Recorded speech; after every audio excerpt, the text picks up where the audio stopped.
Where's my water? Oh, here it is. I don't know why I had it all the way over there. Like I wasn't gonna be on this camera running my mouth today. Am I centered? Are we straight? I don't know. I have to do this wrap up. It's on my lunch break.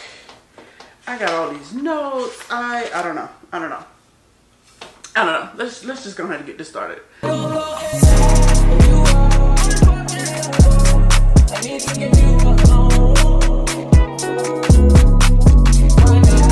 Hey guys, welcome back to my channel. I am Kadisha, also known as Paperbackpassionista, and today we'll be going over my January wrap-up in June. So yes, you heard that correctly. Why am I sitting down finally recording my January wrap-up in the month of June? Matter of fact, it is the bottom of June because today is, what's today's date? It is the 24th, and I'm just now recording a January wrap-up. Who am I? What am I doing? I don't know, but child, we're here. Before we get into this, go ahead and like, comment, and subscribe. Child, I talk about books, I talk about my life, I talk about skincare, and every once in a while you'll see me throw up a blog. So if you want to see what else I got going on, just go ahead and join the family. But anywho, I don't know what it is, but doing wrap-ups scared the living daylights out of me. Maybe it has to do with me feeling like I'm giving a book report and I'm being graded on it for as far as like how much I like it, my rating, and how much I love the author, how much information I retain from the book, my comprehension skills. I don't know what it is, but wrap-ups creep me out and they give me the heebie-jeebies. Like, I wish y'all could see this. My hand is freaking sweating. So we're gonna try to get through this as much as possible. Do I remember anything I read in the month of January? No, I don't. I have notes here. Couldn't even tell you. I think there's 10, 11, maybe 12 books I read in the month of January. Majority of them are novellas, but we'll get into that in a minute. But I would just go through them and hopefully my notes and my memory when I'm talking about them retain something. If not, this video is just gonna be here for entertainment, and I hope you get something out of it. So the first book I read in January is Mimo by Gray Huffington. And let me just tell you, this is 46 pages of a big old headache and a heartbreak and a cliffhanger at the end. It is a black romance. I think it follows, what's their names? Oh, Prism and Mimo. Clearly, Kadisha, Mimo. That's his name. It's the title of the book. It follows Prism and Mimo, and they were childhood good friends. They were locked in, always together when they were younger. And for some reason, something happened and then Mimo just dipped. Mimo left without a trace, without a word, carrier pigeon, text message, phone call, email, nothing. He didn't say anything to Prism, and she was just looking like, what's tea? She's living her life, going on, still in the back of her mind trying to figure out what's going on with Mimo. Has anybody heard from him? Anything like that? And next thing you know, old dude just show back up like, what's good? Bro, what you mean what's good? You ain't been here. But you know, Prism has been down bad for Mimo. So that don't stop them from getting down. But next thing you know, cliffhanger, that is how this book ends, Mimo dips again. So at this rate, I say go into this book ready to fight. My rating was 5 stars. I know, don't fight me. I barely told you anything about the book. All I said was, they dipped, they got back together, hunched 1 or 2 times, and he dipped again. And how is that a 5-star? Vibes. Why Gray Huffington got me wanting to cry and a Hennessy bottle in the middle of the club reading 46 pages of this book, because I went through every emotion. I was pissed off at Mimo for dipping. I was happy-go-lucky. They came to their senses and realized they actually had something together with each other and they really liked each other. Then on top of that, they came to their senses on that and they executed. And baby, let me tell you, Gray could write some smut. Gray could write some smut, and I was here for it. But then I'm mad at the end when Mimo dipped. But I'm also proud at Prism for standing up on her own 2 feet and was like, you know what? I'm going to let you do what you do, and I'm going to move on with my life. So, cliffhanger, what's going to happen to Prism and Mimo?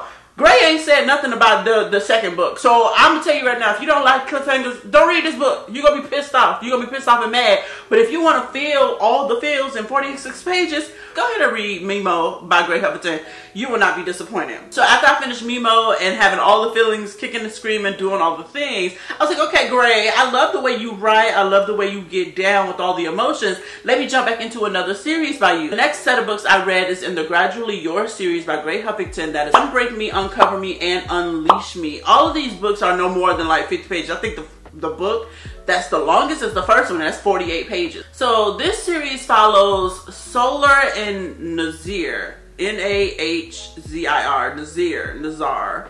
Nazir. I want to say Nazir. Yes. So it follows Solar and Nazir, and it starts off with Solar getting on a bad breakup of her raggedy behind ex-husband, and she's just driving around just trying to clear her mind. Lo and behold, something happened to her truck and she get a flat tire. She drives to the nearest like auto shop and come face to face with Nazir, and Nazir is just like, okay girl, you got a flat tire, but you got a custom rim job. I can't do nothing to help you, but I see you distressed and you got a lot going on, and I'm gonna just help you out. Lo and behold, Solar wakes the fuck up and realizes, you know what? I do deserve happiness. I do find love, and I do deserve this man that's in front of me, and I want him.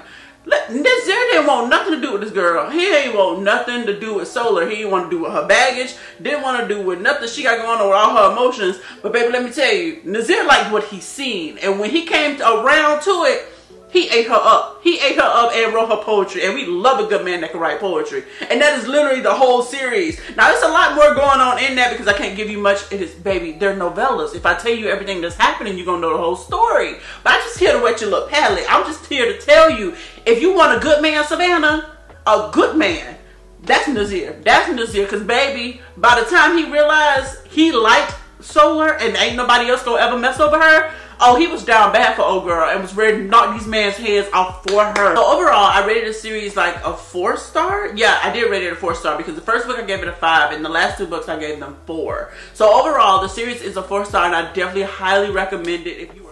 Gradually Yours took me out because, baby, now that I say all that stuff back, I realized how chaotic that series was, and I might have to do a reread because that was a good time. So, to carry on with the Grey Huffington universe, I jumped over to Dark Hearts, and I am not disappointed that I continued on going down Grey Huffington's novella backlist with the month of January, because Dark Hearts, let me tell y'all, the books start off with Day. It follows Day and Dark. That's their names. And it literally starts with Day sitting on the couch, or I don't know what day. Was she sitting on the couch or was she laying in the bed? Y'all, I don't remember. It was a long time ago. But she was in the house, but she forgot to lock her front door. So it's late at night. She big chilling. And next thing you know, somebody's coming through her front door, and it's Dark. Dark is literally busting in the door, slamming the door, sliding down the wall, clutching his stomach, and bleeding on the floor from a bullet wound. Like, hey, girl, we ain't even 20 pages into the book, and old dude is already breaking down the door? Okay, I'm here for the crazy good time. So granted, now I'll tell you this, Dark and Day have been seeing each other around the community. She see him always taking care of the elderly, making sure the kids have what they need, and just making sure the community is good. He see her and she always in scrubs going to the hospital. So come to find out, he breaking through her door because he know for a fact that she's an LPN. Both of them know he can't go to the hospital because we love a good entrepreneur, okay? We love a good community entrepreneur. We love that for him. So she does what she does best. She help him. Now, I can't tell you no more about the story because literally if I tell you any more, I'll tell you the whole plot line because, baby, it's only 58 pages. But I will say, Dark is the man to put the world at your feet as long as you ask for it. And, baby, they asked for it. It took her a minute. It took her a minute.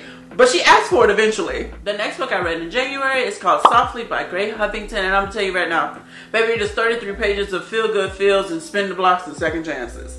I rated this book a 4-star, and I can't really say much about it because literally it was 33 pages of Essence and Lennox getting back together. Essence, what these notes says, y'all don't believe me. Essence is fresh out of a relationship. Okay, cool. Lennox is in town for one night only. Bet. Rekindle first love. Find their way back to each other. 4 stars. That's it. That was it. It was 33 pages of feel-good feels and emotions. Next. Okay, I think I only have 2 more books by Grey Huffington that I met. Yeah, 2 more books that I read by Grey Huffington in the month of January. And then we can move on to literally the last author I read, and then that's all I read. Because, baby, my reading this year is trash, and you know, we just gonna live to fight another day. So the next book I read in the Grey Huffington universe is called 10,000 Hours, and baby, we arrived. We arrived to a book that did not make me have happy-go-lucky feels, oh my god, I'm in love with them, black love, yada yada yada. Jules and Wonder pissed me off this entire book. I could not stand either one of them. This book is a 3-star, and if you want to be pissed off for 38 pages, read it. I promise you, you will understand my hatred for friends to lovers in this book. You will understand why I cannot stand friends to lovers trope. I can't stand the friends to lovers trope. Fight me, hate me in the comments. I don't care. but I can't stand it. Now, some authors have done it well, and I think Gray did it well in this book, but she lets me know why friends to lovers come with miscommunication. Friends to lovers come with miscommunication, and I can't stand it. Cannot stand it. Can't stand it. So this story starts off with Wanda and Jules being the best of friends ever since they were little. They grew up together. They went to high school together, and they're getting ready to graduate high school. Wanda, I don't remember what the hell I was getting ready to do. I could not stand her. I tried to control alt delete her in my brain cells, so I don't remember what she was planning to do after high school, but I know Jules was getting ready to go to the Air Force. They said their goodbyes. He was in the Air Force for 8 years. So the first 7 years was good. It was gravy. Like, they were still in communication with each other. She was off doing her thing. He was off doing his. But around the 7th to 8th year, literally, Wanda just stopped talking to old dude. Literally stopped responding to his calls, stopped responding to his emails, stopped responding to letters. Radio silent, and he's off in the Air Force freaking confused as to like what happened, like where my homie at. So he gets home, there's this big reveal as to why she was quiet, and I'm like, girl, this is your friend, this is your ace boon coon, this is your ride or die, this is the man you wants to give your heart and soul to. Why friends don't tell each other, I don't fucking know, but you ain't said nothing. And this is the big reveal. And then this dummy come home and was just like, alright, cool, bet. I still want to make you mine. The end. Ooh, I could sock both of them. Y'all read it. The reason she was quiet for so long was just make no damn sense. Because if they was really friends, you would just open your mouth and talk to him. But that's beside the point. That's neither here nor there. You know what? I might change my rating to a 2-star because they got me pissed all over again. Because Wanda and Jules, they can get it. They can get it. I'm gonna just tell you right now. 10,000 Hours by Gray. You want to be pissed off? Go read it. Just go read it. Let me tell you, Gray Huffington. Had me in a freaking chokehold in the month of January, because why I still have one more book to talk about. I mean, I think we done talk about nine novellas, and I'm just like, girl, you ain't done running your mouth about Gray yet. But I love that author. I love her down. Like, she writes great novellas. One day I'm gonna read a full-length novel. But these novellas were saving my life in January. I can't remember what the series is called, but I did read the first book, and it's called Reckless by Gray Huffington. And honestly, now that I think about it, I don't know why I read this novella. Like, I liked it, but the way I was feeling coming off of 10,000 Hours probably skewed my memory and my feelings and all the things for this book. So I'll just give y'all a brief overview of what it is, what I rated it. But just know I'll probably have to do a reread and just read the rest of the series now that I'm far away from 10,000 Hours. So Reckless is your classic single parent of a sickly child, back is against the wall, can't meet medical bills. So she does what she does best. She starts to strip. And baby, let me tell you, baby is good on the pole. Baby can strip and she has a beautiful face doing it. Jaleel is your mayor. Yeah, you heard that right. Mayor. And for some reason, he is stressed out and he is looking to blow off some steam. And he pulls up to the nearest strip club, tell him to clear the building. He wants the prettiest girl in the room. And guess who happened to be the prettiest girl in the room? Wild. They get a private room and it was just supposed to be, you know, him getting a dance or two, having great conversation, and turned into sparks is flying. He like her, she like what he see, and he was just like, you know what? I'm gonna help you. I'm gonna help you, and I'm gonna help your baby. And I'm gonna spend the church's money on you because I like what I see and I need to have you in my life. Literally, that is the first book in the series. And now that I'm talking about it, I'm mad at myself that I never went to go pick it up. But also, like I said, 10,000 Hours took me out. So I might have to circle back. I might have to circle back to this series because this is good. This is good now that I'm remembering it. I did rate it 4 stars because I knew it was good, but I wanted more of the connection. And I wanted to feel that a little bit more, but I feel like I can get that from books 2 and 3. So whenever I circle back around to reading this series, I'll definitely update you on that. So yeah, if you like a good single parent down on their luck trying to make ends meet for their child, and then for some reason somebody come along and give them a bag, yeah, read this. You'll definitely love it. I need to hurry up because I gotta go back to work. I definitely got to go back to work. That I need to do. Got to go back to work. Got to go back to work. Got to go back to work. Got to go back to work. I need to. Got to go back to work. Got to go back to work. Anyway, the next book that I read in the month of January is Guy by Kenya Gore-Bell. And I will stop here and give a disclaimer. And I have a few of them because I think I read Guy and Easy Like Sunday Morning. That is the last and final book, and they're all by the same author. The first caveat to this book, baby, stop what you're doing and go look up content warnings. Go look up trigger warnings. Look up every warning known to man. Because Kenya Gore-Bell, oh baby, I love her. I love her down. Because she writes the mafia that I love. She writes the black heroines that I love. Feisty good time. But she also holds no punches on the chaos in these books. So if you need to do whatever you need to do to protect your mental, do that now before you jump into these books. Because if you have a thing with cuss words, if you have a thing for violence, if you have a thing for not liking very, very, very, very strong-willed, bend to everything I say type of man, alpha man, don't read this book. Don't get in my comments talking about feminism. Baby, if you're going to read Kenya Gore-Bell, put your feminism at the door and turn your brain off and go have you a happy-go-lucky good time. She is not the author for your feminism.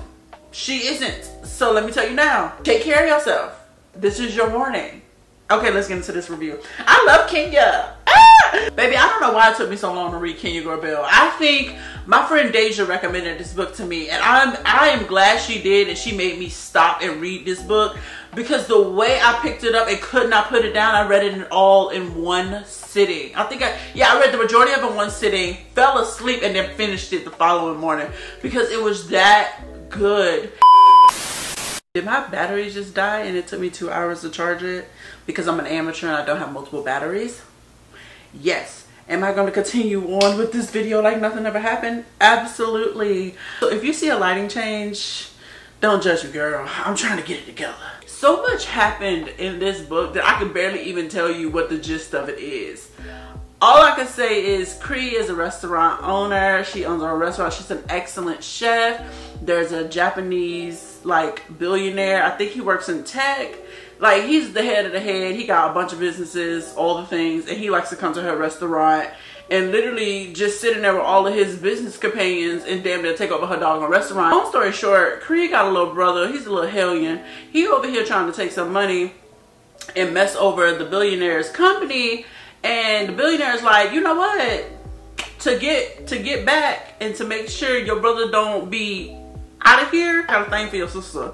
And in order for me not to unalive you, I'm trying to see what your sister trying to do. So she literally gives herself over to this billionaire just so her little brother could stay out of trouble. And let me just tell you, that's just the beginning. That's just the beginning. This little boy keep doing some stuff, and the only thing I don't like about this book is Cree.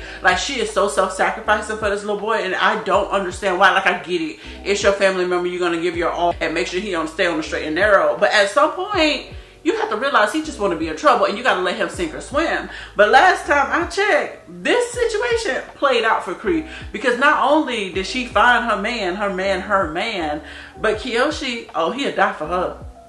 He'll turn the world upside down for her, and we love that for him.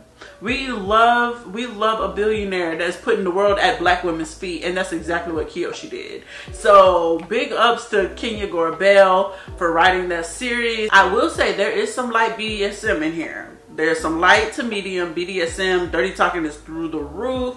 And Mr. Man, Kiyoshi, Kiyoshi likes to command the room and the bedroom as well. Like I said, check triggers, check content warnings. But if you into what I'm into and that's having a good time, read this book. So the last book I read in the month of January is Easy Like Sunday Morning by Kenya Gore-Bell. And this is the second installment in... what's that series called? I can't remember the series. Kadisha, put it on the screen. In that series. And it follows Ezekiel and Angel. And I think out of the series so far, Angel's my favorite.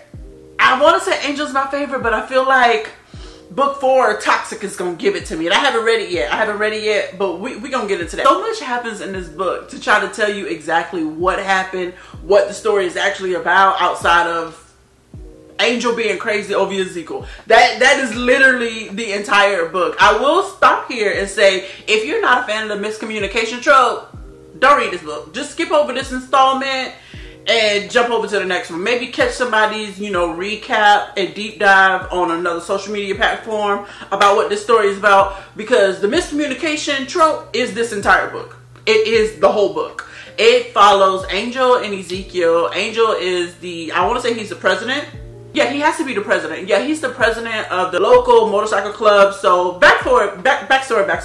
Before we get into the motorcycle club portion of this book, let me give you some backstory. So Ezekiel is in her hometown. It's Sunday. She's going to church. She's visiting family. She's doing all the things, having Sunday dinner. She's traveling back. I can't remember like how far the drive is from where she grew up to where she's working and living now, but I'm gonna say roughly about 1 to 2 hours. So she's on the road, back roads, doing her things, just driving. It's late at night. Lo and behold, something happens to her car. So she's like stuck in the middle of nowhere. So she see off in the distance that there is this restaurant club looking thing, and she was like, okay, well, I need help. My phone service is not working. Let me just go see.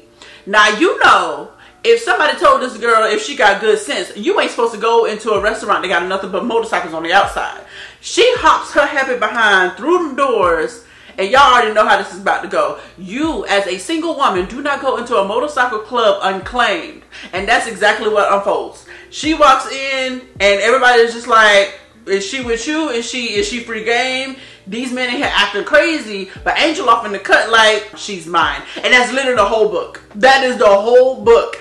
That right there, and then add on chaos. Because Angel is going to let the world know and burn it down to the ground over Ezekiel. And Ezekiel ain't backing down. She is trying to duck and dodge this man at every chance. But at the end of the day, she fall in line too. She realizes who exactly she belongs to. And Angel's crazy. And I think I like him crazy. I think that's my man, and I love him. Is he toxic? Yes. Is he crazy? Yes. Do I like it? Yes. So if you could push through some grammatical errors and some sentence structure issues, if you could push through all the long list, and I mean long list of content warnings and trigger warnings, if you can do all of that, baby, come get into Angel. Come get into Angel and Ezekiel. If you can deal with him just being crazy, come fall in love, because I'm sure you won't regret it. I never told y'all my rating. I don't think I told y'all my rating. I rated it a 4, and y'all probably thinking, girl, all that happened, you just did it, or why you didn't, like, why didn't you rate it a 5? Listen, I love the book, loved it down. Angel's still my man. Him and Ezekiel will hold a special place in my heart, but